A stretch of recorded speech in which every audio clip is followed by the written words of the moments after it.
mas pela honra e graça de Deus, né? Nós devemos dizer sim sempre a Deus, mesmo que o nosso coração esteja em pedaços. E quanto mais a gente se dedica a trabalhar para Deus, mais provações nós vamos ter. E se nós não tivermos alguma coisa até errada na nossa vida, né?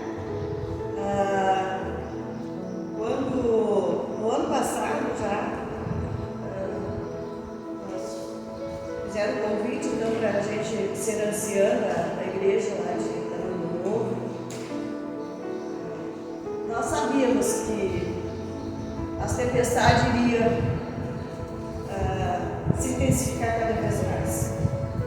E no sábado eu fui consagrada ao Ministério de Anciã da igreja, de manhã à noite.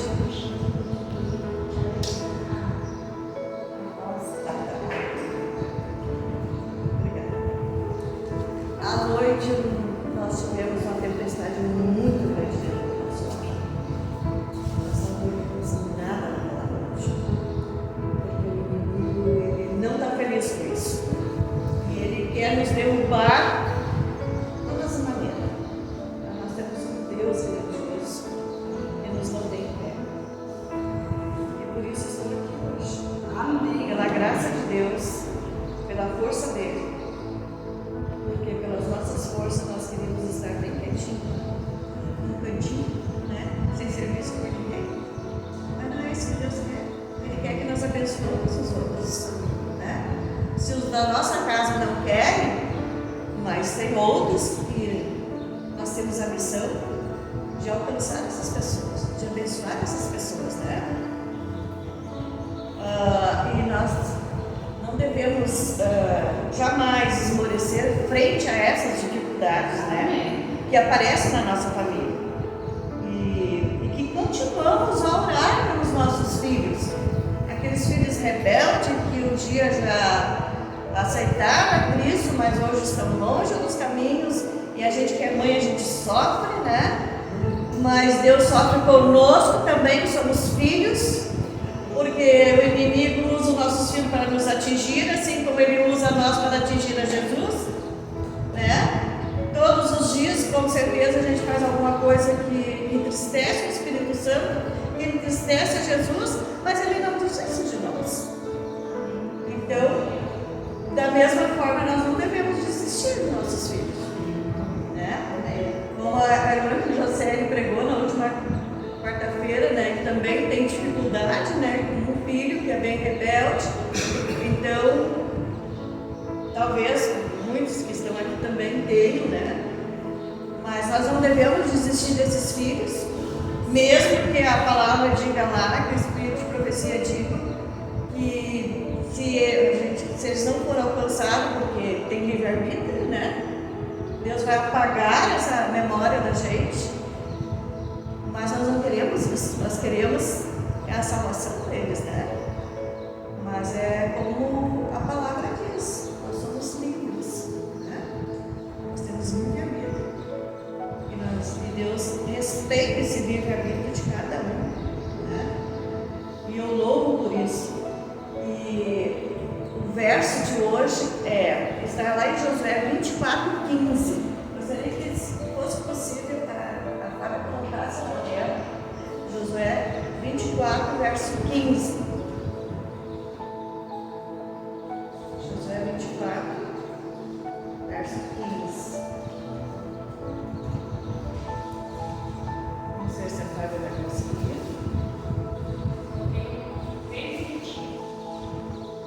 Ah, bem lindo mesmo. Obrigado, Fábio. Esse verso diz assim: eu e a minha casa serviremos ao Senhor. Isso pesa, né, irmãos? Isso pesa. Eu e a minha casa serviremos ao Senhor. Parece assim que essa responsabilidade está sobre nós. Está sobre nós.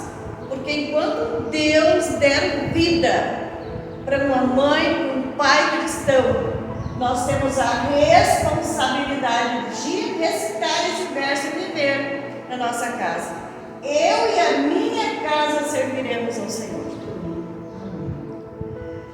Mas o título da lição também eu gostaria de fazer alguma observação. Diz assim: enquanto ele não vem, vamos ver se a Fábio consegue colocar ali. Enquanto ele não vem, que é o Senhor, né? Isso, enquanto ele não vem, você vai conseguir, tá? 48.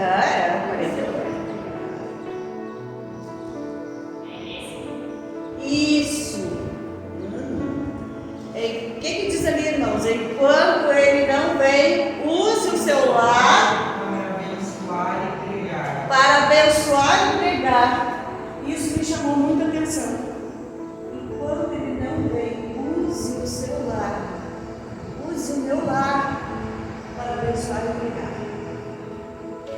Eu quero compartilhar uma experiência que eu estou tendo. Porque Deus sempre nos dá um mimo, né? Ele não quer ver os seus filhinhos tristes. Ele não quer ver os seus filhinhos com o coração dilacerado, né? E ele sabia que agora, nessa passagem de ano, né? Eu estaria com o meu coração dilacerado, porque eu queria que o meu filho estivesse na minha casa. Mas não é possível por enquanto. Por enquanto, né? Então ele me deu um mimo. Ele me deu um carinho. E eu entendi o recado de Deus. E eu sou muito feliz por isso. Veio lá de Itapiranga, Santa Catarina, um casal de primos do Neri, meu esposo. E a filhinha de 4 aninhos. Eu não conhecia. E a gente fica naquela expectativa, né, de receber visita, assim, ainda mais que a gente não conhece, né? E a gente sempre quer ser muito hospitaleiro, deixar a visita bem à vontade, né? E a gente ora muito antes de ganhar as visitas, que o Espírito Santo esteja dentro do nosso lado, que a gente possa transmitir, né, uma bênção às pessoas que estão ali dentro do nosso lar. E eu entendi isso aí. Use o seu lar para abençoar e pregar. Sabe por quê, irmãos? Esse casal é casal jovem. E quando eles chegaram, eu logo percebi assim, pela fala dela, que ela era uma pessoa assim, muito carente. Ela tem muitas mágoas, muitas coisas não resolvidas, então aquilo se torna uma agressividade muito grande, né? Ela enfrenta um problema familiar por isso, familiar, no trabalho, assim. E logo assim em seguida que a gente começou a conversar, ela conseguiu, pela graça de Deus, e se abrindo aos pouquinhos, né, e pedindo socorro daquilo. E Deus me deu a oportunidade de falar da palavra. Amém. E ela, por fim, ela disse: eu posso sentar aqui pertinho de ti, porque eu estava fazendo os meus afazeres, para te ouvir. E eu fui. E o Espírito Santo foi me ensinando. Ela disse que Deus, palavras dela, ela disse: Deus nos abençoou nesse passeio, porque eu estou sentindo uma paz tão grande dentro dessa casa que eu não tenho vontade de voltar. E eu descobri que ela já fez cursinho da nossa igreja, dos Mormons, do Jeová, né?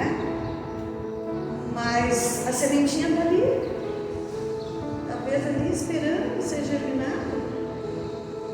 Que alguém vai regando, né? propôs dar um livro para ela, porque hoje eles vão embora, hoje é tardinho, dar um livro para ela. E ela até, ontem ela disse, eu disse que eu teria um compromisso, ela disse, eu teria vontade de ir contigo. Eu disse, pode ir, eu me convidar. Só que hoje pela manhã, quando eu levantei, estava assim tudo fechadinho, né? A gente não deve forçar nada, a gente deve falar e deixar que Deus age. Né? Essa é a nossa missão. Então, use o celular para abençoar. Como estamos usando o nosso celular? Quando ela ligou, quando eles ligaram que eu viria para a nossa casa, uma das coisas que eu viria logo dentro da nossa casa, não lembro que eu viria lá. Porque eu acho que a gente tem que ser franco, né? Como Deus vai abençoar o nosso lar, como nós vamos pedir a bênção de Deus sobre o alimento, se tem coisas ali que não agradam, né? Então, o Levi até pensou que eles não viriam mais. Mas ela disse, não, nós também não. Então, nós devemos abençoar. Nós devemos mostrar que nós servimos ao Deus de ordem, de respeito, de bondade. E que Ele ama aos filhos, que Ele segue, e que todos os dias se prostra perante Ele. Porque só assim nós vamos conseguir abençoar alguém, né? Eu louvo a Deus por isso. A nossa palavra hoje é sobre trabalho missionário também. Quem foi o maior missionário, que eu acho ao menos, que está na palavra, que está na Bíblia? Na minha, eu acho que é Paulo, o apóstolo Paulo. O apóstolo Paulo. Ele foi o missionário da gente olhar e se inspirar dele. E meio a tempestade, meio a naufrágio, meio aos açoites, mas ele não esmoreceu. Estava firme. E é dele que nós vamos falar hoje. E tinha uma mulher também que ouviu a palavra dele. Né?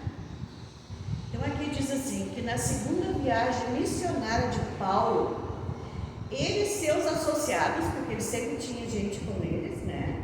Entraram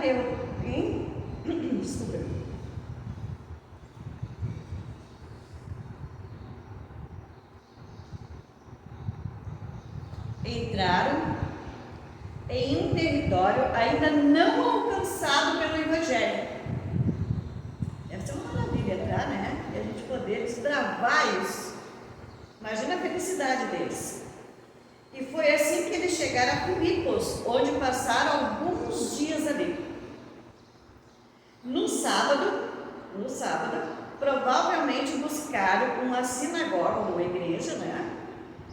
E como muito provavelmente não havia muitos judeus naquela cidade, porque não era uma cidade que não tinha ouvido a mensagem ainda, assim eles se reuniram fora da cidade, perto do rio, eu imagino em meio à natureza, porque Deus diz que nós devemos também adorar em meio à natureza, né? Perto de um rio, para orar e encontrar ali algumas mulheres reunidas que ouviram a pregação de Paulo. E provavelmente este era um grupo de mulheres judias, devotas, pois era sábado, elas também estavam ali, adorando a Deus. E quando Paulo chegou, então elas se reuniram com eles e ficaram atentos para ouvir a palavra de Paulo. Entre aquelas mulheres estava Lídia. Lídia era uma vendedora de púrpura. Eu sou muito curiosa. Eu sempre leio na Bíblia e estudo púrpura, né? Mas o que significa a palavra púrpura? Os irmãos sabem?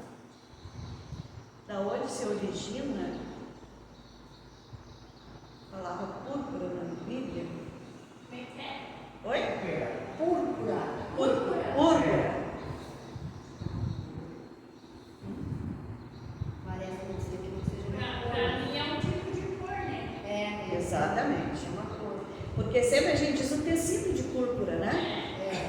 ilustração ao tecido de púrpura. Mas púrpura é uma cor que antigamente se extraía de certas plantas ou de alguns animais. E essa extração era caríssimo, era muito caríssimo. E daí com essa cor eles tingiam os tecidos. Por isso tecido de púrpura. Né? E Lídia era dona, vamos dizer assim, dona de uma fábrica de tingimento de tecidos. Era rica, porque Era muito rica. se extrai de moluscos, né? Exatamente. Tá? Quando eu fiz Belas Artes, a gente estudou sobre as cores e é um tipo de molusco que nem depende do oceano que ele existe. Exatamente isso aí. Obrigada pela colaboração, exatamente isso aí. Então é caríssimo. Por isso que a Bíblia diz que somente os sacerdotes, as pessoas, a realeza, né, usavam tecidos tingidos de púrpura. Né? E Lídia era uma mulher muito rica. Vamos abrir a Bíblia lá em Tiago 16:14. 16:14.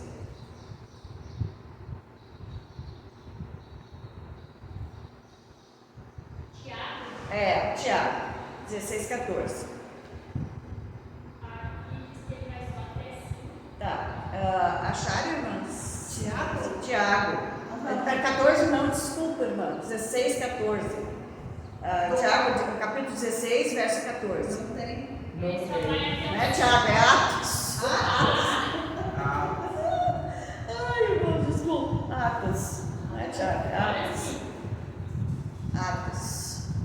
E eu queria que a Fábio colocasse. Não, né, Fábio? Te vira nos 30, Fábio. Te vira nos 30. Então, lá em Atos, da Tiago 16:14, diz assim: certa mulher chamada Lídia, da cidade de Tiatira, vendedora de púrpura, temente a quem?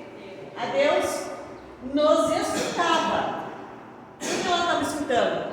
A Paulo.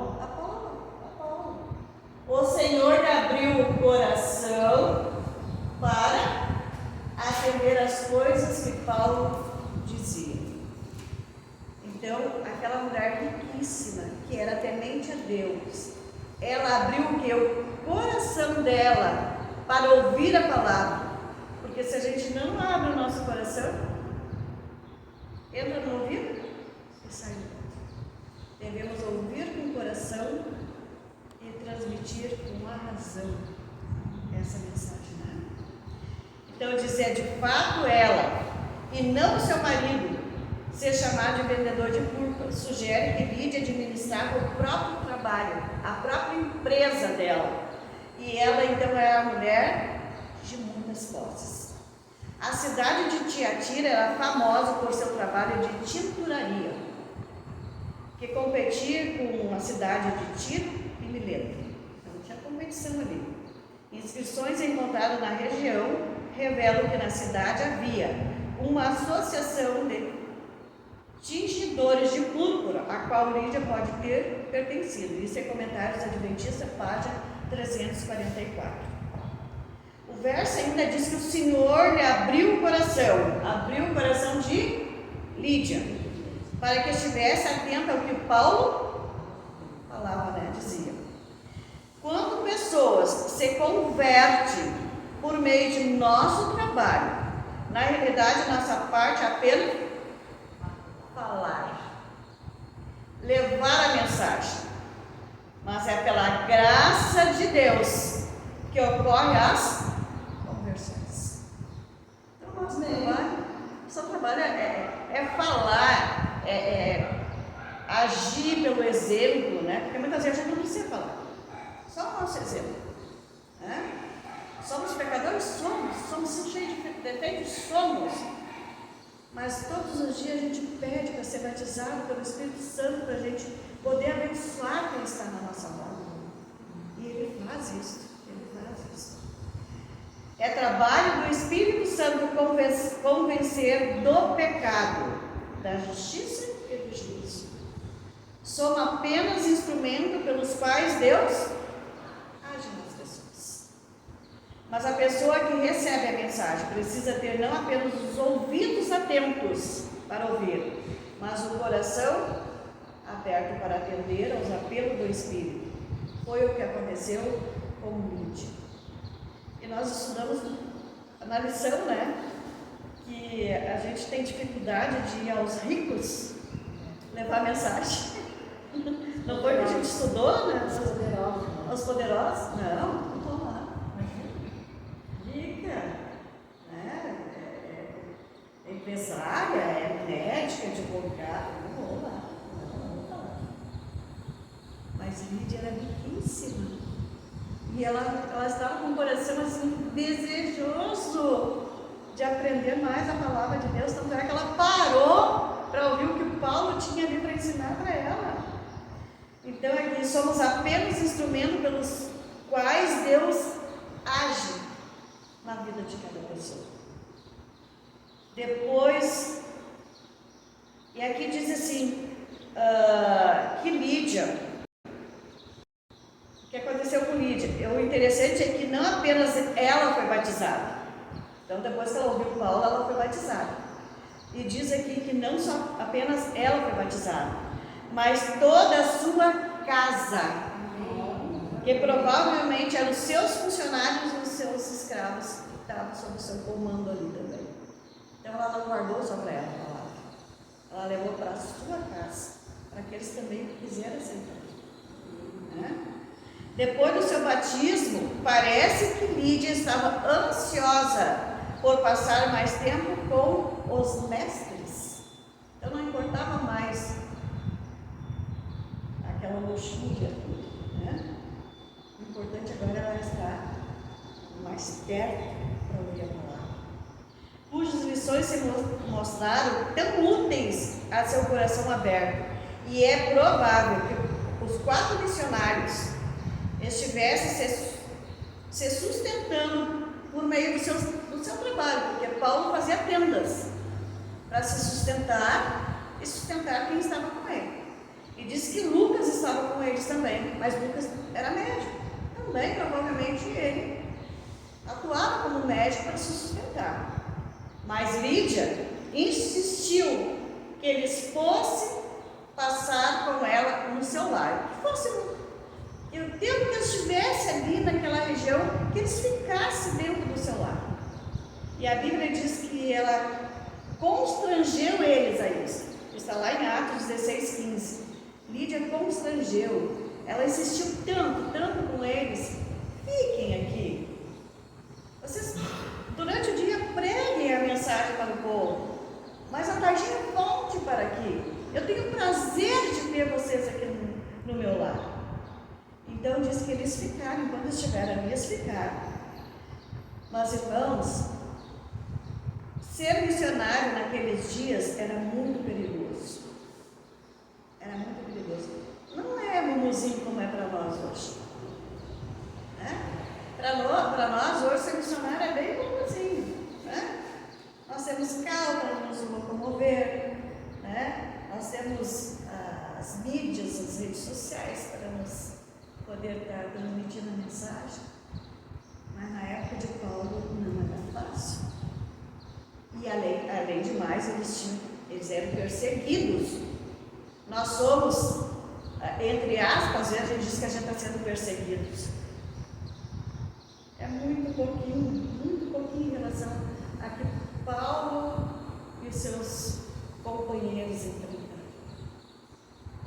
E aqui fala, lá em Atos, não vou dizer a Tiago, lá em Atos 16, diz que eles saíram dali e foram para uma outra cidade, e ali eles curaram uma jovem adivinhadora, lá em Atos 16. Não vou ler tudo, tá, irmãos? Que a hora já está bem avançada.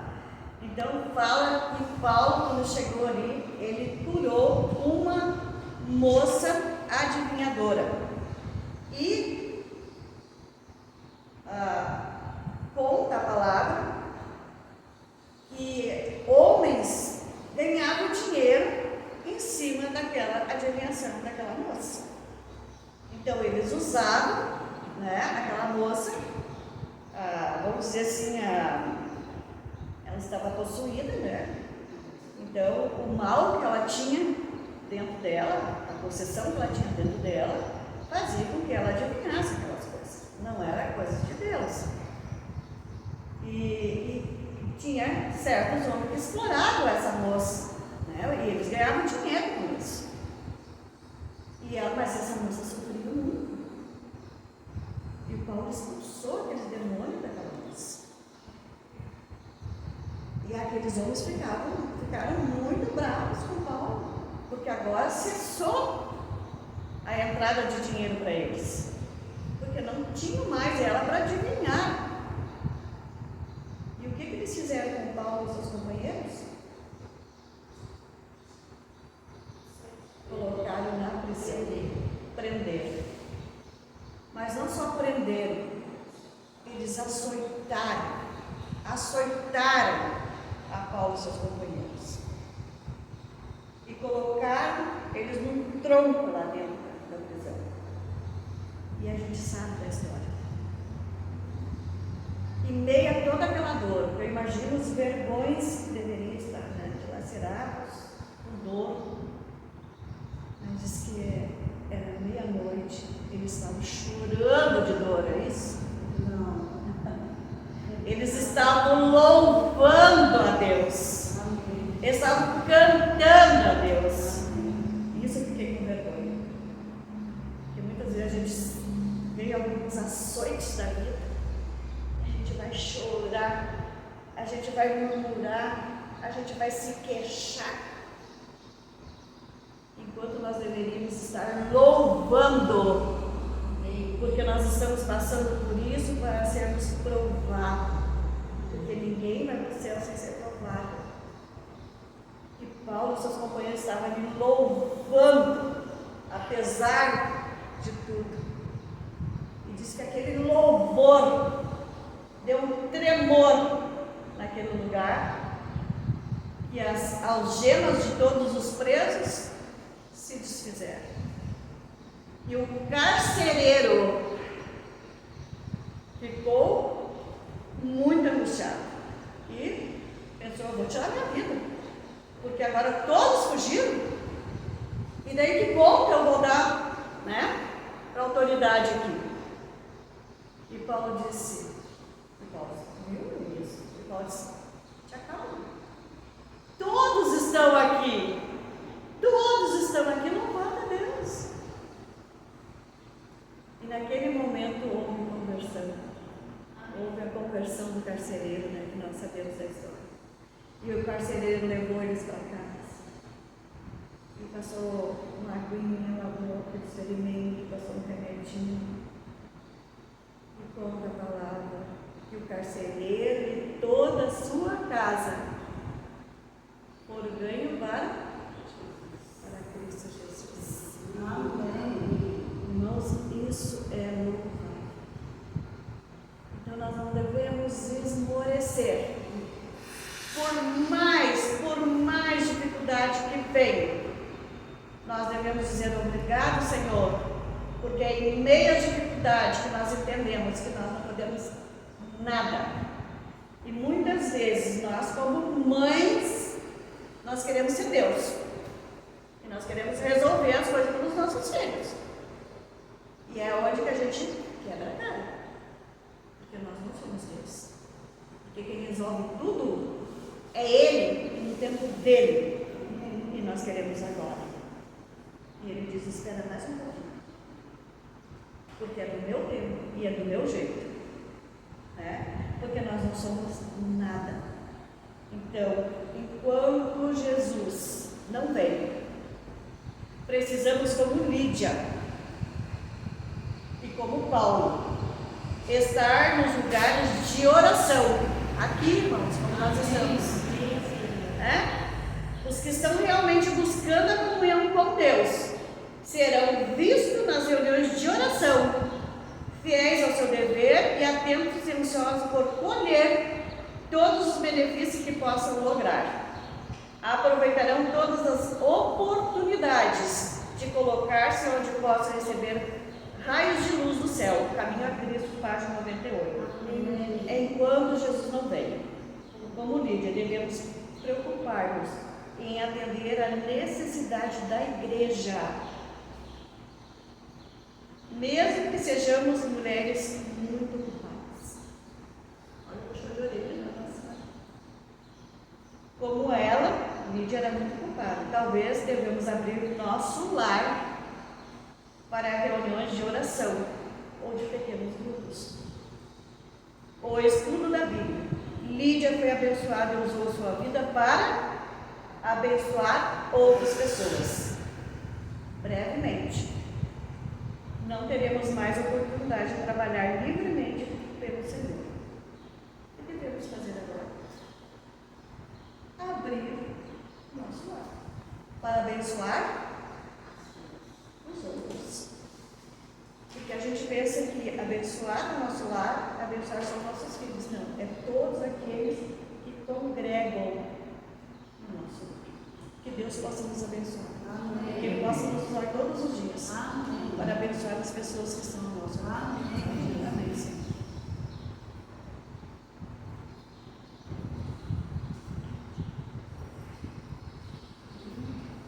Pode colocar o louvor lá, Fábio?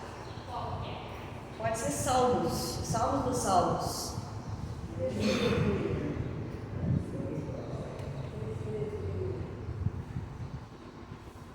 você quiser, Deus.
estudando a Tua Palavra, nos fortificando na Tua Palavra, Deus.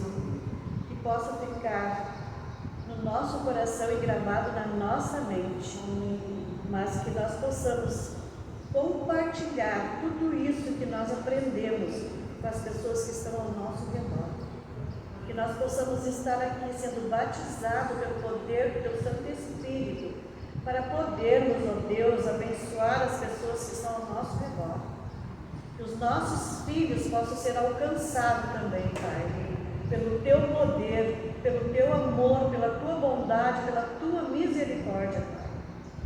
E que a cada dia o Senhor possa estar nos transformando para sermos melhores filhos Seus.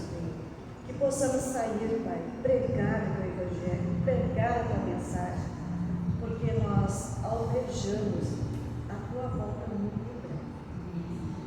Nós entramos neste novo ano, mas desejando que, se fosse possível, o Senhor pudesse vir já neste ano. Mas nós sabemos que o Senhor tem muitos filhos Deus lá fora para ser alcançado. Por isso o Senhor ainda não veio. Por amor a todos eles, Pai. E por amor a nós também. Amém. Porque o Senhor quer nos dar perdão todos os dias. Nós não somos dignos de nada. Mas Jesus venceu, Pai, venceu o pecado na cruz e nos dá perdão todos os dias. Por isso nós vamos a Ti todos os dias, Pai. Na certeza que o Senhor possa nos perdoar e nos capacitar para a Tua honra, para a Tua glória. Em nome de Jesus. Amém, Senhor. Amém. Amém. Obrigada, irmã, pela disposição. Creio que isso te fortalece, né? Vir para cá, falar de Deus. Nos fortalece.